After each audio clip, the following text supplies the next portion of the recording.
Last January, I ended up in the hospital with a broken spine and a few other injuries. No surgery needed, but I was flat on my back for a month. Every breath hurt. Broken ribs, bruised lungs, moving my legs hurt worse.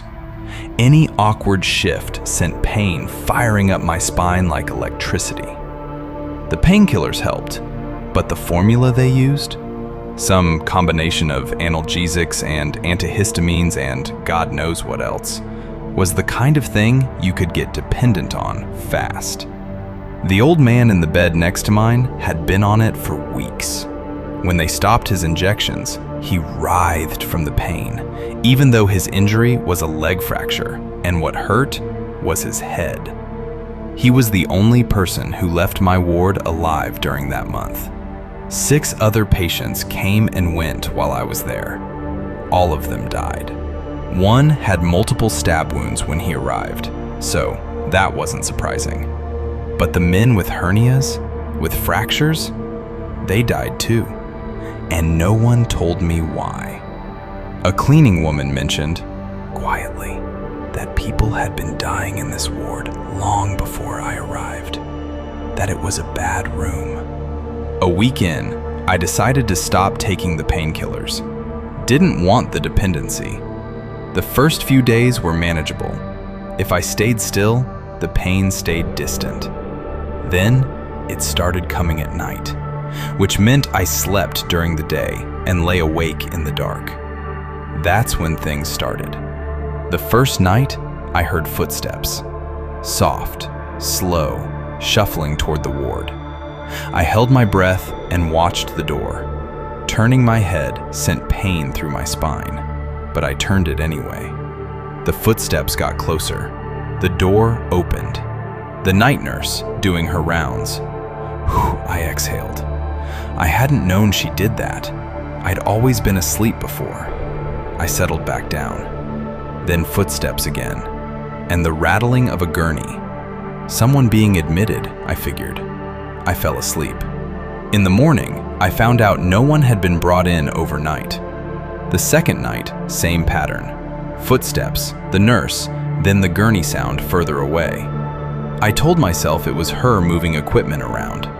The third night, 3 of us in the ward, 1 empty bed. The gurney started up again, closer this time. And underneath the rattling, a different sound. The sharp, deliberate click of heels on linoleum. Not the soft shuffle of the nurse. Something else. I would have run if I could have moved.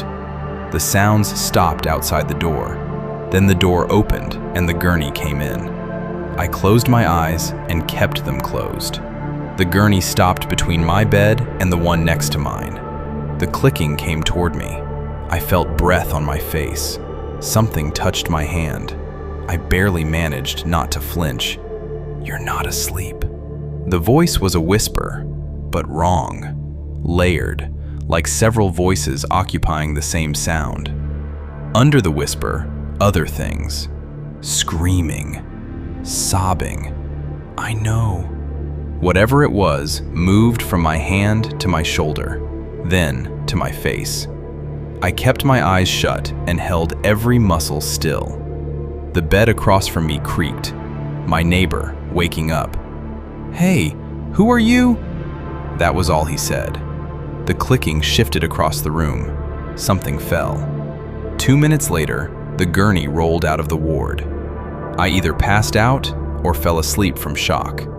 In the morning, my neighbor was dead. I was moved to a different room the same day. I heard the gurney 2 more times after that, maybe twice a week, passing my new room in the dark. Each time I pulled the blanket up and stared at the ceiling and begged quietly that it would keep moving. It always did. I was discharged 4 weeks later. I've never gone back.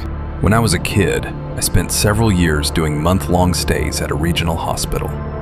Severe allergies, ongoing treatment, ongoing testing. My parents lived outside the city and visited on weekends only. The rest of the time, I was locked in 4 gray walls, waiting. Those visits mattered. Under parental supervision, you could go outside for a few minutes, actually put on street clothes, breathe real air. The ward windows were painted shut. They also brought food, because the hospital meals met every official standard for children's nutrition, which meant they were completely inedible. The pulmonology ward gave me a lot of firsts. First cigarette, passed around a circle of kids in a dusty stairwell corner.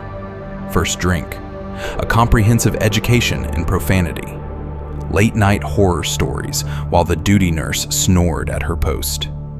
First spin the bottle, muffled giggling in the dark. First fumbling attempts at kissing girls. Adding particular atmosphere to all of this, the ICU was in the same wing, further down the corridor, behind heavy metal doors. We watched the sweating doctors push gurneys to the right, patients tangled in IV lines, sheets going red. We watched the whistling orderly push covered shapes slowly to the left. By my 3rd year, I was a veteran. I knew every corridor, every hiding spot, every nurse's schedule. There was a girl in room 215, quiet, crooked teeth, mousy hair. But she had a quality the others didn't, which was that she'd let you get a little further. For a kid just starting to be ambushed by puberty, that counted for everything. The plan was standard. Wait for lights out, slip past the nurses, get to the girls' ward, tell horror stories by flashlight, spin the bottle if the night went well. 5 of us set out. The operation went fine until we realized the night shift nurse was the bad one, a formidable woman who enjoyed surprise inspections and would absolutely call your parents. Spin the bottle landed on my girl. Giggling, we slipped into the dark corridor to find a kissing spot. That's when we heard the linoleum squeak around the corner, the nurse moving toward us. We ran. The bathroom was too far. I grabbed the nearest door, one of the single occupancy rooms across from the main wards, which I was certain were all empty, yanked it open, pulled the girl inside, and eased the door shut behind us. We pressed against the wall and held our breath.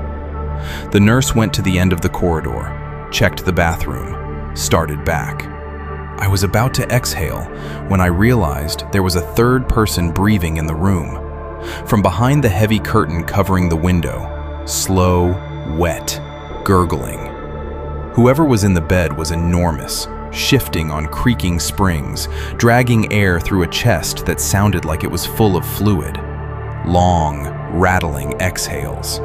Then silence. Then another. Pulmonology ward. New patient I'd missed. That was the reasonable explanation. I told the girl I'd check the corridor and come back for her when it was clear. I slipped out, made it halfway to my ward, and the nurse caught the others. I got into bed and under the covers half a second before the lights came on. I did my best impression of someone just woken up. The boys were marched to the nurse's station to write explanations. The girls were threatened with parent calls in the morning. No one counted the girls. I couldn't go back for her. By morning, when they realized she was missing, they found her in that room. Katie was dead. It was Saturday. My parents arrived. The punishment I'd been dreading all morning stopped mattering. I was standing near my mother at the nurse's station, working up to admitting that Katie and I had been alone together when they brought her out on a gurney. Her face was dark blue, eyes wide open, bulging. Someone pulled a sheet over it quickly. Then a second gurney came out. Whatever was on it was enormous, shapeless under the sheet, a large mottled hand hanging down from the edge, hospital stamp bleeding black into the fabric. I spent the rest of that day in a fog. Katie's parents arrived and closed themselves in the department head's office. I could hear her mother from the corridor. Other adults came. I caught pieces of a quiet conversation. My mother talking to another woman near the wall. The night before, the ICU had lost a patient, a very large elderly woman. It was late. The morning orderlies weren't in yet, so they'd moved her to a vacant room to wait. that room. Katie had gone into crisis while she was hiding, alone in the dark. No one to call for help, no oxygen. And now everyone was going to have very serious problems. They interviewed all of us, calmly, no shouting. I said I'd heard footsteps and ran straight back to my ward. Didn't know anything else.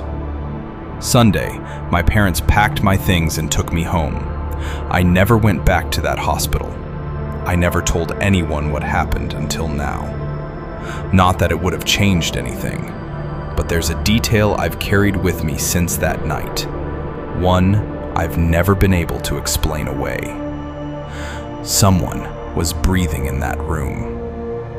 Gurgling, shifting, rattling on those creaking springs. But when they opened the door in the morning, there were only two people inside. Katie, and a woman who had been dead since the evening before.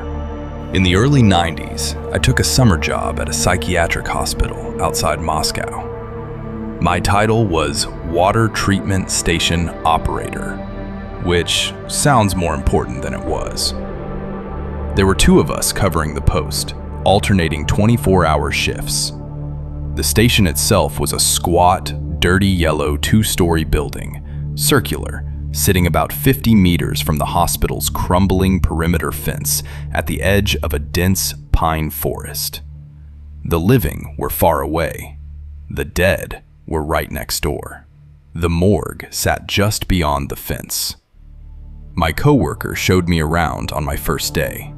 Small guy, wiry, with sharp, dark eyes that were always slightly amused by something. He walked me through the machinery, explained the job, described what excellence in the field of sewage management looked like. What I gathered from all of it, the work was as easy as it gets. First floor housed the main collection tank for the hospital's wastewater, plus some pumps to switch on periodically. The second floor was reached by a wooden staircase with aggressively creaky steps, which ended at the door to our staff room. Small space. A table, a chair, lockers for work clothes, a homemade electric heater the previous workers had nicknamed the Goat, and a cot. My future coworker mentioned, with those sharp eyes watching for my reaction, that the last person to sleep on that cot had died on it. I was 20. I considered myself a nihilist. I didn't flinch. I probably should have. The first shift was boring in the best possible way. I read, drank tea, pressed the button every 3 hours as required, wandered the hospital grounds in the afternoon, met a few of the patients, went to the cafeteria for dinner, came back to read some more. After 10, the grounds went quiet. Around midnight, a lamp outside the fence lit up the path to the station. I made up the cot with my own sheets, smoked a cigarette, turned off the light. I lay there for a while, restless, mind running in circles. Eventually, I drifted off. Then, I was awake. Instantly, completely, the way you sometimes wake from a dead sleep with no transition at all. The room was in that pale, half-dark of a summer night, shapes visible but soft at the edges. And at the foot of my cot stood a figure. Male, I was certain of that without knowing why. Dark, a cloak or a long coat, hood up, standing completely still. I saw it for maybe 2 seconds. I turned toward the lamp and switched it on. When I looked back, the figure was gone. The fear hit me then, after the fact. I left the light on for the rest of the night. As I found out later, my coworker did the same. When he arrived in the morning, he tried to work around to asking how the night had gone, without quite asking directly. I didn't tell him anything. I told myself it hadn't been real. I almost believed it. The light stayed on from then on. A few quiet weeks passed. I brought a guitar to work, read a lot, made friends with a guy named Vince who kept the boiler running in the hospital basement. Young, Already had a prison stint behind him, full of stories. We'd sit up late in his workshop and I'd listen. Better than sitting alone. One night in July, I was heading back from Vince's place when I passed the morgue. I heard knocking. I should have kept walking. Instead, I went around the building to look. The morgue door, old wood, paint peeling, blue once, was shaking in its frame. A padlock hung on the latch, jumping with each impact. The blows were coming from inside, steady, heavy, deliberate. I stared at it for what was probably 3 seconds. Then I ran. I don't remember deciding to run. I was just running. Back to the station, up the stairs, door locked behind me. Light on, every light. I sat until morning. A few days later, my friend who worked in the director's office mentioned, casually, that a patient had fallen from a staircase the previous week and died. Taken to the morgue. Found the next morning in the outer room of the morgue, lying on the floor near the door. His knuckles were badly scraped. August. I'd been playing guitar late into the night, badly, enthusiastically, in the way you play when no one can hear you.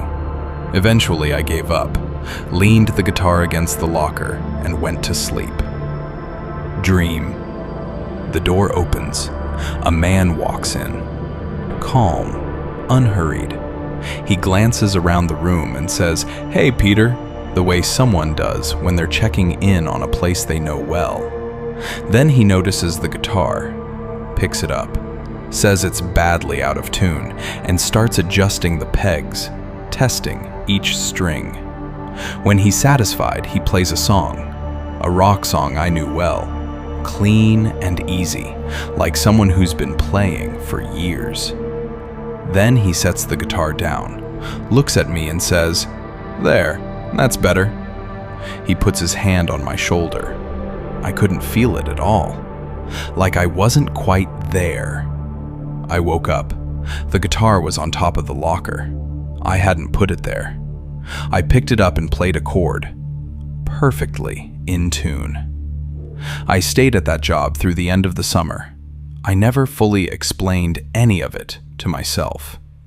The figure at the foot of the cot, the knocking, the dream. Though I'll say this, every time something happened, the electric heater was running. That thing burns through oxygen as fast as it burns through electricity. A small sealed room, a hot coil, hours of slow combustion. Maybe that's all it was. I almost believed that, too. I was 18 when I started medical school. I'd always wanted to work with people who were sick, to actually help them. So I enrolled, and I threw myself into it. This happened during my first year. We did practical rotations at the city morgue, attending autopsies, assisting with dissection, learning from the senior staff. Standard first-year medical training.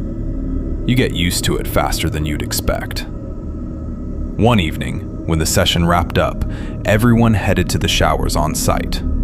I lingered somewhere, I don't remember where, and went in after the others had already finished. Maybe 15 minutes getting cleaned up and dressed. Then I walked out through the dissection hall, the way we always did, past the tables with the bodies laid out for the next day's work. I reached the exit door and pulled the handle. Locked. I tried again. Knocked. Kicked it. Shouted. Nothing. No sound from outside. No movement. No light under the door. The building was empty. They had forgotten me. I don't know how long I stood at that door. Long enough for the panic to peak and then, slowly, flatten out into something more like resignation. No watch, no phone. This was the early 90s. Nobody had phones. No one was coming until morning. I was going to have to wait. I walked back through the hall. The bodies didn't frighten me much. I'd been working alongside them every day for months. I found a corner of the large room, sat down against the wall, and decided to sleep through the wait. It was quieter than the dormitory, at least. I hadn't been still for long when I felt something move near my feet. I opened my eyes. Nothing visible. I closed them again and tried to think of something neutral, something that would let me drift off. Then something clattered on the tile floor. I sat up. A man was standing a few meters away, facing in my direction. He had no eyes. Where they should have been, nothing. His mouth was moving in a way that didn't match any sound I could hear. He was swaying slightly, arms shifting at his sides. I blinked, pressed my palms against my eyes, looked again. He was still there, moving now, toward the door I'd been trying all evening. And he wasn't alone anymore. Several other figures had gathered near it. They crowded against the door, working at the handle, their movements jerky and urgent. None of them could get it open. Then 2 women drifted toward me. One young, one older. I felt their hands, something like hands, moving across my arms, my shoulders. Their mouths were moving. I couldn't hear any words. I don't know how to explain what happened next, except that something in me settled. The terror didn't disappear, but it changed into something quieter. I sat very still and watched. The figures moved through the hall with a strange, floating quality. Some of them simply faded, not walking away, just becoming less present, then gone. On the tables where they'd been standing, the outlines of the bodies remained exactly as they had been. I don't know how long I sat there. The door opened. The night security guard had been making his rounds and noticed a line of light under the door. He came to check, to turn off what he assumed someone had left on. I spent the rest of the night in his booth drinking tea. When I told him what I'd seen, he listened without interrupting, then nodded slowly and smiled to himself. The smile of someone who has heard this before and decided long ago what he thinks about it. He didn't say anything. Neither did I, really. There wasn't much to say. It didn't change how I felt about medicine. I finished my degree. I still work in the field, but I think about that hall sometimes. The figures at the door, trying so hard to get out. The 2 women who came to sit with me, as if they understood I was frightened, as if they were trying to help.